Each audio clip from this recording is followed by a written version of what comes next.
Hello, good morning guys.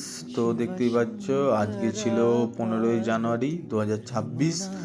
তো সকালবেলা বেরিয়ে পড়েছিলাম আদিযোগী যাওয়ার উদ্দেশ্যে। তো ফার্স্টেই চলে গিয়েছিলাম মন্দিরে, বাবার মন্দিরে পৌঁছে ভিউটা দেখতে পাচ্ছ সবাই, অন্যরকম ভিউস একটা। বাবার কাছে এলে তো একটা মন ঠান্ডা ঠান্ডা ব্যাপার। তারপরে সবাই মিলে চলে এসেছিলাম একটু খেতে। তো এখানেই সব খাওয়া দাওয়া করেছিলাম, কিন্তু সব কিছু ছিল ভেজ। এটা সঞ্জু আর রিয়ম আমার সাথে এসছে একসাথে পরীক্ষা দিতে। ওরা খেতে বসে ইয়ার্কি ফাজলামো মারছিল, সব দেখতেই পাচ্ছ গাইস। তারপরে আমরা চলে গিয়েছিলাম, একটু পাহাড়ে উঠেছিলাম। সবাই বলছিল যে পাহাড়ে ওঠাও পাহাড়ে। তারপরে এখানে কটা ভিডিও ছবি শ্যুট করলাম। তো দেখতেই পাচ্ছ পুরো পাহাড়ের মধ্যিখানে বাবার মন্দিরটা ঘেরা, আর এই মন্দিরেই সবাই আসে। ভিড় আজকে প্রচুর হয়েছিল।